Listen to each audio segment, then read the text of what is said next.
നമ്മൾ ഐഫോണുകൾ അപ്ഡേറ്റ് ചെയ്യുമ്പോൾ നമുക്ക് പല തരത്തിലുള്ള പ്രോബ്ലംസ് ഇഷ്യൂസുകളൊക്കെ ആയിരിക്കാം അതിന് ശേഷം നമ്മൾ ഫേസ് ചെയ്യുന്നത്.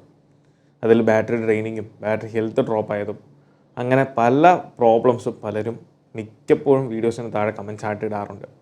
എനിക്ക് പറയാൻ ഒറ്റ കാര്യം മാത്രമേ ഉള്ളൂ, നിങ്ങൾ വീഡിയോസ് കാണുമ്പം മാക്സിമം ഒന്ന് ഫുള്ള് കാണാൻ ശ്രമിക്കുക. ഇപ്പം അപ്ഡേറ്റ് ചെയ്ത് കഴിയുമ്പോഴുള്ള പ്രോബ്ലംസ് ബഗ്ഗുകളൊക്കെ വരുമ്പം എന്താണ് ആ ബഗ് എന്നുള്ളത് ഐഡൻറ്റിഫൈ ചെയ്യും, അതിന് കറക്റ്റായിട്ടുള്ള സൊല്യൂഷൻസ് കൊടുക്കാൻ സാധിക്കുകയാണ് നമ്മളിപ്പം ഇതുപോലുള്ള സോഫ്റ്റ്വെയർ അപ്ഡേറ്റ് വീഡിയോസും ഫോളോ അപ്പ് വീഡിയോസിലും ഒക്കെ ചെയ്യുന്നത്. അതല്ലാതെ ബാക്കിയുള്ള ചെയ്യുന്ന വീഡിയോസിലും നമ്മൾ ആ വീഡിയോ കാണുന്ന ആളുകൾക്ക് പുതുതായിട്ട് ഒരു കാര്യമെങ്കിലും മാക്സിമം എത്തിക്കാൻ നമ്മൾ ചാനലിലൂടെ ശ്രമിക്കാറുണ്ട്. അപ്പോൾ ഇന്നത്തെ ഈ ഒരു വീഡിയോയിലൂടെ iOS 17.3.1 അപ്ഡേറ്റ് ഈ ഒരു 5 ദിവസമായിട്ട് നമ്മൾ യൂസ് ചെയ്തതിന് ശേഷമുള്ള അതിൻ്റെ ഒരു ഫോളോ അപ്പാണ്. ഇതിലൂടെ നമ്മൾ എൻ്റെ ഒരു എക്സ്പീരിയൻസ്, അതിൽ ഞാൻ ഫേസ് ചെയ്തിരിക്കുന്ന പ്രോബ്ലംസ്, അതോടൊപ്പം തന്നെ നമ്മുടെ കമൻസിൽ, യൂട്യൂബ് കമൻസിലും ഇൻസ്റ്റാഗ്രാമിലും വന്നിരിക്കുന്ന കുറേയധികം ക്വസ്റ്റ്യൻസ് ഉണ്ട്, കുറേയധികം പ്രോബ്ലംസ്, അതിനുള്ള സൊല്യൂഷൻസുമാണ് നമ്മൾ ഇന്നത്തെ ഈ ഒരു വീഡിയോയിലൂടെ നിങ്ങളോട് ഷെയർ ചെയ്യുന്നത്. So this is me Milan and welcome back.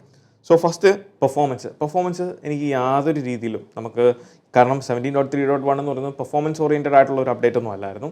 Bug ഫിക്സും കാര്യങ്ങളൊക്കെ ആയിരുന്നു അതിനകത്ത് പ്രധാനമായിട്ടും ഉണ്ടായിരുന്നത്. സോ 17.3 എങ്ങനെയാണോ അതേ സിമിലർ ആയിട്ടുള്ള പെർഫോമൻസ്, എനിക്ക് അങ്ങനെ ഹിക്കപ്പോ അല്ലെങ്കിൽ ഹാങ് ആകുന്നതോ ഓവർ ഹീറ്റ് ആകുന്ന ഇഷ്യൂസ് ഒന്നും ഞാൻ ഫേസ് ചെയ്തിട്ടില്ല. ഞാനിപ്പോൾ കൂടുതലും പ്രിഫർ ചെയ്യുന്നത് കഴിഞ്ഞൊരു 3 ആഴ്ച 1 മാസത്തോളം ഒക്കെ ആയിട്ട് ഞാൻ കൂടുതലും വയർലെസ് ചാർജിങ് ആണ് ചെയ്യുന്നത്. അങ്ങനെ വയർലെസ് ചാർജ് ചെയ്യുന്ന സമയത്ത് മാത്രം ഡിവൈസ് ഹീറ്റ് ആകുന്നതാണ് നോട്ടീസ് ചെയ്തേക്കുന്നത്, അല്ലാത്ത രീതിയിലൊന്നുമില്ല. എന്നാൽ ഇതിൽ ഞാൻ എക്സ്പീരിയൻസ് ചെയ്ത ഏറ്റവും വലിയൊരു പ്രോബ്ലം എന്ന് പറയുന്നത് ബാറ്ററി ഡ്രെയിനിങ് ആണ്. നല്ല രീതിയിലൊരു ഡ്രെയിനിങ് സംഭവിച്ചിട്ടുണ്ടായിരുന്നു. അപ്പം ഞാൻ പല വീഡിയോസിലും പറഞ്ഞിട്ടുള്ളതാണ്, നമുക്ക് അപ്ഡേറ്റ് വന്നു കഴിഞ്ഞാൽ ഒരു ദിവസം കൊണ്ടൊന്നും നമ്മുടെ പെർഫോമൻസിനെയോ ഡിവൈസിൻ്റെ ബാറ്ററി ഹെൽത്തിനെയോ ബാക്കപ്പിനെയോ ഒന്നും വിലയിരുത്താൻ സാധിക്കത്തില്ല. സോ ഞാനൊരു 1.5-2 ദിവസത്തോളം ടൈം വെയിറ്റ് ചെയ്തതിന് ശേഷമാണ് ആ ബാറ്ററി ഡ്രെയിനിങ് റെഗുലറായിട്ടുണ്ടായിരുന്നു. സോ ഞാൻ സ്ഥിരം പറയാറുള്ള പോലെ ചെയ്ത ഒറ്റ കാര്യമുള്ളൂ, സെറ്റിങ്സ്, ജനറൽസ്, അതിൽ താഴെ പോയി റീസെറ്റ് ഓപ്ഷനിൽ റീസെറ്റ് ഓൾ സെറ്റിങ്സ് എന്ന് പറയുന്ന ഈ ഒരു ഓപ്ഷൻ, ഇത് മാത്രം ചെയ്തേ ഉള്ളൂ. ഇത് ചെയ്യുമ്പം നമ്മളെ സിമ്മോ അല്ലെങ്കിൽ നമ്മുടെ ഫോട്ടോ, വീഡിയോ, ഫോണിലെ ഡാറ്റ ഒന്നും നഷ്ടപ്പെടത്തില്ല. റീസെറ്റ് ചെയ്ത് കഴിഞ്ഞ് ഒരു ദിവസം കഴിഞ്ഞപ്പം എനിക്ക് അതിൻ്റെ കൃത്യമായിട്ടുള്ള ബാക്കപ്പ് തിരികെ വന്നിട്ടുണ്ട്. ഇപ്പം നല്ല രീതിയിൽ ബാക്കപ്പ് ഉണ്ട്. സോ നിങ്ങളും ഇത് ഫേസ് ചെയ്യുന്നുണ്ടെങ്കിൽ റീസെറ്റ് ഓൾ സെറ്റിങ്സ് ചെയ്യുക. ഈ പറഞ്ഞ ബാറ്ററി ഡ്രെയിനിങ് ഒഴിച്ചു നിർത്തിയാൽ വേറെ പ്രോബ്ലംസ് ഒന്നും ഈ ഒരു അപ്ഡേറ്റിൽ എനിക്ക് ഫീൽ ചെയ്തിട്ടില്ല.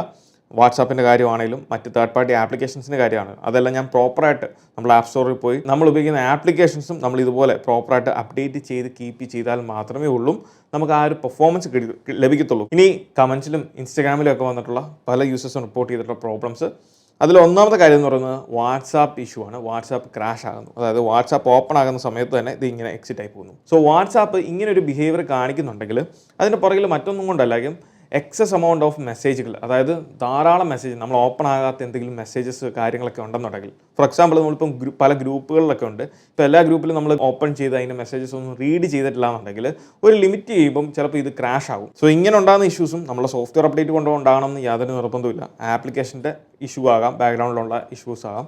സോ അതുകൊണ്ട് നിങ്ങളുടെ ആപ്ലിക്കേഷൻസ് നിങ്ങൾ അപ് ടു ഡേറ്റ് ആക്കി വെക്കുക. പിന്നീട് ഇതിൽ ചെയ്യാൻ പറ്റുന്ന കുറച്ച് മെത്തേഡ് എന്ന് പറയുന്നത്, നമുക്ക് ഒന്നെങ്കിൽ ഡിവൈസ് റീസ്റ്റാർട്ട് ചെയ്ത് നോക്കാം, അല്ലെങ്കിൽ റീസെറ്റ് ഓർ സെറ്റിങ്സ് നമുക്കൊന്ന് ട്രൈ ചെയ്ത് നോക്കാം. അങ്ങനെയൊക്കെ ചെയ്ത് നോക്കുമ്പോൾ ചിലപ്പോൾ ഒരു പക്ഷേ ഡിവൈസ് അല്ലെങ്കിൽ ആപ്ലിക്കേഷൻ ഓപ്പൺ ആയി വന്നേക്കാം. പിന്നീട് വാട്സാപ്പിൽ ഇപ്പോഴും പല യൂസേഴ്സ് റിപ്പോർട്ട് ചെയ്യുന്ന ഒരു കാര്യമാണ്, നമ്മുടെ വാട്സാപ്പ് സ്റ്റാറ്റസിൻ്റെ ഓഡിയോ കേൾക്കുന്നില്ല അല്ലെങ്കിൽ പ്ലേ ആകുന്നില്ല എന്നുള്ളത്. വീഡിയോ പ്ലേ ആകുന്ന സമയത്ത് ഓഡിയോ കേൾക്കാൻ പറ്റത്തില്ല. നമ്മുടെ മ്യൂട്ട് ബട്ടൺ എനേബിൾഡ് ആണെന്നുണ്ടെങ്കിൽ ഈ ഓഡിയോ കേൾക്കത്തില്ല. എന്നാൽ മ്യൂട്ട് നിങ്ങൾ മാറ്റിയിട്ട് ഈ ഒരു പ്ലേ ചെയ്താൽ ആ ഓഡിയോ നിങ്ങൾക്ക് കേൾക്കാൻ സാധിക്കുന്നതായിരിക്കും. സോ മ്യൂട്ട് ആണോ അല്ലയോ എന്നുള്ളത് നിങ്ങൾ കൃത്യമായിട്ട് വെരിഫൈ ചെയ്യുക. പിന്നീടുള്ള നമ്മുടെ സോഫ്റ്റ്വെയർ ഡിസ്പ്ലേ ഇഷ്യൂ, അതായത് സോഫ്റ്റ്വെയർ അപ്ഡേറ്റ് ചെയ്തതിന് ശേഷം ഉണ്ടാകുന്ന ആ ഒരു ഡിസ്പ്ലേ കംപ്ലയിൻറ്റ്, വൈറ്റ് ഗ്രീൻ കളറിലേക്കൊക്കെ പോകുന്നു, യാതൊരു ടച്ച് റെസ്പോൺസും ഇല്ല.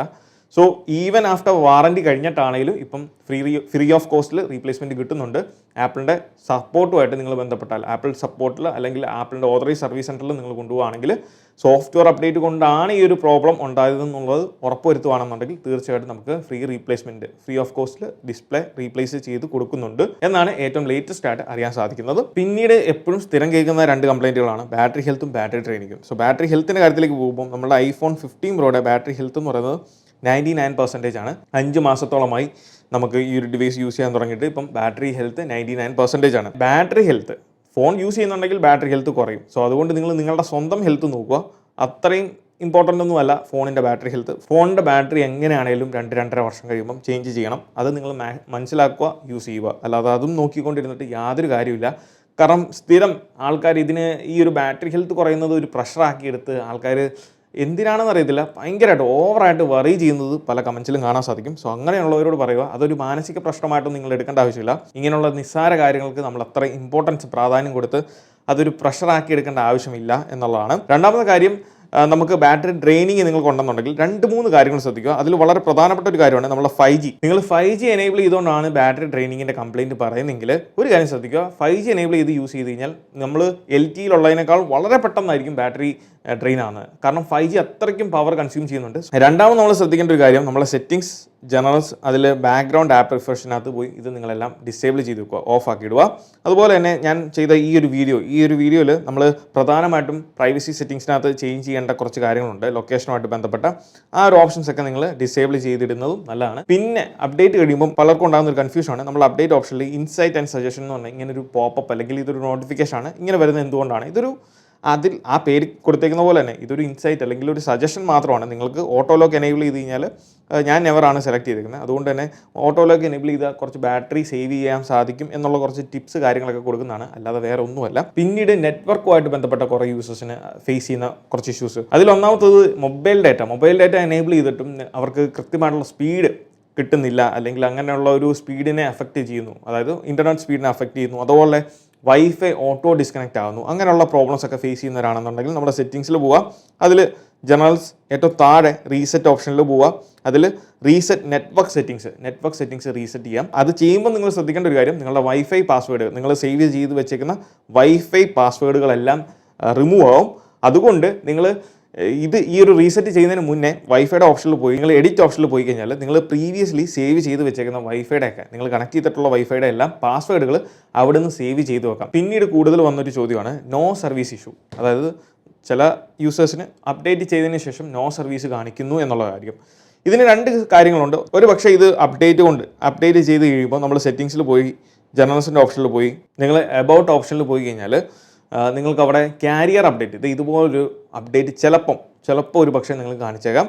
അങ്ങനെ വരുന്ന സമയത്ത് നിങ്ങൾ ക്യാരിയർ എന്തെങ്കിലും അപ്ഡേറ്റ് ഉണ്ടെങ്കിൽ അത് നിങ്ങൾ ചെയ്യുക. എല്ലാ അപ്ഡേറ്റിനും കൂടെയും ഇങ്ങനെ ക്യാരിയർ അപ്ഡേറ്റ് ഉണ്ടാകണമെന്ന് യാതൊരു നിർബന്ധമില്ല. അതുകൊണ്ട് ചിലപ്പോൾ ഒരു പക്ഷേ ഈ ക്യാരിയർ അപ്ഡേറ്റ് ഇല്ലെങ്കിൽ സിമ്മിന് ഡാമേജ് എന്തെങ്കിലും ഉണ്ടായെങ്കിൽ, ഇപ്പം ഫിസിക്കലി എന്തെങ്കിലും ഡാമേജ് ഉണ്ടെങ്കിൽ ഈ നോ സർവീസ് കാണിക്കും, അല്ലെങ്കിൽ നോ സിം കാണിക്കാം. അങ്ങനെ വരുമ്പോൾ നിങ്ങൾ ഡ്യൂപ്ലിക്കേറ്റ് സിം എടുക്കുക. പിന്നെ ഉള്ളതാണ് ക്യാമറ ക്ലാരിറ്റി, അതായത് നമ്മൾ അപ്ഡേറ്റ് ചെയ്തതിന് ശേഷം എടുക്കുന്ന വീഡിയോയിലും ഫോട്ടോസിനൊക്കെ ഒരു ക്ലാരിറ്റി ഡിഫറൻസ് അല്ലെങ്കിൽ ക്വാളിറ്റിയിൽ കുറച്ച് ഡിഫറൻസ് ഫീൽ ചെയ്തിട്ടുണ്ട്. ഇത് ഞാൻ 2-3 വീഡിയോസിൽ മെൻഷൻ ചെയ്ത കാര്യമാണ്. ഇങ്ങനെ ഉണ്ടാകുന്ന ഇഷ്യൂസ്, ആൾക്കാരിൽ ഉണ്ടാക്കുന്ന ഒരു തെറ്റിദ്ധാരണ, സോഫ്റ്റ്വെയർ അപ്ഡേറ്റ് ചെയ്ത് കഴിയുമ്പം ക്യാമറയുടെ സെൻസറിൻ്റെ ക്വാളിറ്റി അങ്ങ് കുറയ്ക്കുന്നു, അല്ലെങ്കിൽ ആപ്പിൾ അത് അങ്ങനെ എന്തെങ്കിലും കമാൻഡ്സ് കൊടുത്ത് അതങ്ങ് കുറയ്ക്കുന്നു എന്നുള്ളതാണ്. ശരിക്കും പറഞ്ഞാൽ അതല്ല. ഇതിൻ്റെ പ്രോസസ്സിങ് നമ്മൾ എടുത്ത് കഴിയുമ്പോൾ ഉള്ള സോഫ്റ്റ്വെയറിൻ്റെ പ്രോസസ്സിങ്ങിന് എന്തെങ്കിലും ഇഷ്യൂസോ ബഗ്ഗുകളോ കംപ്ലയിൻറ്റോ ഉണ്ടാകുമ്പോഴാണ് ആ ഒരു ഡിഫറൻസ്. നമ്മൾക്കിപ്പം നോയ്സ് കൂടുതലുള്ള പോലെ, മറ്റെന്തെങ്കിലും ഒരു ക്വാളിറ്റി ലോസ് ഉള്ള പോലെയൊക്കെ ഫീൽ ചെയ്യുന്നതിൻ്റെ കാര്യം ഇതാണ്. സോ അതിന് നിങ്ങൾ ചെയ്യേണ്ട അത്ര മാത്രമേ ഉള്ളൂ, നിങ്ങൾ അതൊന്ന് നോക്കിയിട്ട് ഫോണൊന്ന് റീസ്റ്റാർട്ട് ചെയ്ത് നോക്കുക. ഒരു റീസ്റ്റാർട്ട് കൊണ്ട് പരിഹരിക്കാനുള്ള പ്രോബ്ലംസേ ഉള്ളൂ ഇങ്ങനെയൊക്കെ അപ്ഡേറ്റ് ചെയ്യുമ്പോൾ ഉണ്ടാകുന്ന കാര്യങ്ങൾക്ക്. അത് പ്രോസസ്സിങ്ങിൻ്റെ എന്തെങ്കിലും ബഗ്ഗുകൾ കാര്യങ്ങളാണ്, അല്ലാതെ നമ്മുടെ ആക്ച്വൽ സെൻസറിനെയോ അല്ലെങ്കിൽ ഹാർഡ്വെയർ പരമായിട്ട് ക്യാമറനെ യാതൊരു രീതിയിലും ഒരു അപ്ഡേറ്റും ബാധിക്കുന്നില്ല എന്നുള്ളതാണ് അതിനകത്തെ സത്യം. അപ്പോൾ ഇതൊക്കെയാണ് നമ്മളുടെ ഡിവൈസ് അപ്ഡേറ്റ് ചെയ്തതിന് ശേഷം ഉണ്ടായേക്കുന്ന പല പ്രോബ്ലംസും അതിനുള്ള സൊല്യൂഷൻസും. അപ്പോൾ ഈ ഒരു വീഡിയോ നിങ്ങൾക്ക് ഇഷ്ടമായെന്ന് വിചാരിക്കുന്നു. ഈ വീഡിയോ ഇഷ്ടമായാൽ തീർച്ചയായിട്ടും പോയി നമ്മുടെ ലൈക്ക് ബട്ടൺ സ്മാഷ് ചെയ്യുക. So once again, this is me Milan. Catch you guys next video. Till then, peace.